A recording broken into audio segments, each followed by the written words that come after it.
পরীক্ষাই দেননি, যারা কেউ গ্র্যাজুয়েশনই পাস করেননি, বিএড দেননি, বেসিক দেননি, সে সমস্ত ব্যক্তিরা কিন্তু টাকার বিনিময়ে চাকরি পেয়ে গেছেন।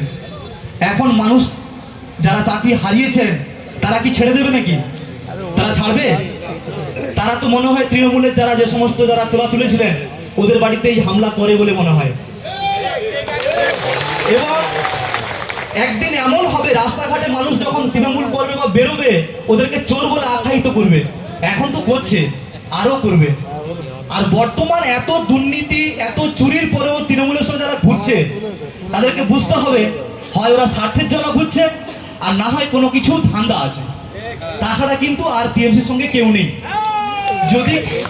যদি সেই ব্যক্তি সত্যি করে মানসিকতা এবং মানবিকতা থাকে মানুষের মধ্যে, আমার তো মনে হয় তৃণমূল এবং বিজেপি করাটা হয়তো ওর পক্ষে যোগ্য নয়। এবং মানুষ সত্যি বলতে কি প্রকৃতি যারা মানব সন্তান তারা বলতে ওনার যে দুর্নীতি হয়েছে এই দুর্নীতির বিরুদ্ধে মনে হয় আর টিএমসি বা বিজেপি করবে না। আমাদের যাদবপুর লোকসভা থেকে আইএসএফ চেয়ারম্যান নওশাদ সিদ্দিকী সাহেব উনি যেভাবে লক্ষ্যমাত্রা এগিয়ে যাচ্ছেন, আমার মনে হয় বিগত দিনে এইরকম কোন বিধায়ক হয়তো আমরা পশ্চিমবঙ্গ তথা ভারতবর্ষে আর পাইনি। একমাত্র বিধায়ক কিংবা একমাত্র বিরোধী নেতা কেন বললাম? কারণ কি আমাদের এই রাজ্যে বর্তমান যে তথাকথিত বিজেপি দল আছে তারা আমরা বিজেপি বা বিরোধী হিসেবে চিনি, তারা কিন্তু একই জিনিস অর্থাৎ একই টাকার অন্য একটা রূপ বা অন্য একটা মাত্রা মাত্র। কেন কি যখনই দেখবেন তৃণমূলের কোনো কারণে কোনো টিকিট পাওয়া যাচ্ছে না তারা কিন্তু ঝাঁপিয়ে পড়ে ঠিক বিজেপির দিকে। আর যাকেই আপনারা বিজেপিরা ভোট দিয়ে যাকে জিতিয়ে পার্লামেন্টে পাঠাচ্ছেন তারাও কিন্তু পরবর্তী সময় যখন টিকিট পাবে না তারা কিন্তু আবার তৃণমূলে চলে আসে। অতএব যাহাই তৃণমূল তাহাই বিজেপি, দুটোই কিন্তু তোলামূল এবং বীজমূল। এই তোলামূল এবং বীজমূলকে পশ্চিমবঙ্গ রাজ্যের যে সমস্ত প্রান্ত থেকে আমরা আইএসএফ এর প্রার্থী দিয়েছি সে সমস্ত জায়গা থেকে এই দুটো দুর্নীতিমূলক কালোবাজারি দলকে পুরো মুছে দিতে হবে গণতান্ত্রিক প্রক্রিয়ায়। এবং যাতে বিগত সময়ের জন্য এই তৃণমূল এবং বিজেপি করাটাকে অপরাধ মানুষ মনে করে এবং তারা যে দোষ ত্রুটিগুলো করে যাচ্ছে এই ত্রুটিগুলোকে মানুষের সামনে তুলে ধরার কাজটা কিন্তু আইএসএফ করে যাবে। আজকে অবাক হতে হয় যে 25 থেকে 26,000 চাকরি বাতিল গেল, যে সমস্ত সরকারি নিয়োগ হয়েছিল এই তৃণমূল সরকারের আমলে। যে সমস্ত ছেলেরা আজকে বেকার ছিল তো বটেই, সেই সঙ্গে যারা চাকরি পেয়ে তারা স্বপ্ন দেখেছিল, তারা ঘর বেঁধেছিল, নতুন নতুন করে আশা জেগেছিল বুকে, তাদের আজকে কি হবে সেটা কিন্তু বলার নেই।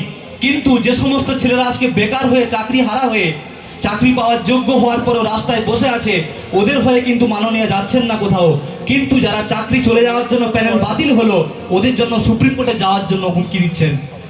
এখানেই আমাদের কষ্ট হয়, দুঃখ হয় যে আমরা যারা যোগ্য, যারা ন্যায্য, যারা বেকার তাদের নিয়ে সরকার একটিও মুখ খুলছেন না। কিন্তু আইএসএফ ধন্যবাদ সবাইকে। আজকে আপনারা যারা এসছেন যাদবপুর লোকসভার বিভিন্ন বিধানসভার বিভিন্ন অঞ্চল নেতৃত্ববৃন্দরা এসছেন, এই প্রখর রোদকে উপেক্ষা করে মাথার উপরে এত রৌদ্র তাপ তাকেও উপেক্ষা করে আপনারা যে আপনাদের মূল্যবান সময়টুকু নষ্ট করে এই কর্মী সভায় অংশগ্রহণ করেছেন তার জন্য আপনাদেরকে অসংখ্য অসংখ্য ধন্যবাদ জানাই। সেই সঙ্গে এও জানাই যে আপনারা হচ্ছে এই আইএসএফ এর মূল নক্ষত্র। অতএব এই আইএসএফ দলটা সারা পশ্চিমবঙ্গ নয় ভারতবর্ষের চর্চার কেন্দ্রবিন্দুতে গেছে মাত্র সামান্য কয়েকটা বছরের মাধ্যমে। আর তার কিন্তু মানে যদি কোনো রকম ভাবে অধিকার থাকে কিংবা প্রাধান্য থাকে তাহলে কিন্তু আপনারাই কিন্তু এটাই সম্ভব করতে বাস্তব করতে সম্ভব হয়েছে। তো এই জন্য এই সমস্ত যারা নক্ষত্র প্রেমী যারা আমাদের কর্মীবৃন্দকে আমরা পেয়েছি তাদেরকে লক্ষ্য রাখতে হবে যে এই আইএসএফ দলটা কিন্তু একটা বৃক্ষ রোপণ হয়েছে মাত্র। এই বৃক্ষটাকে জল দিয়ে সার দিয়ে আমাদের কিন্তু বড় করতে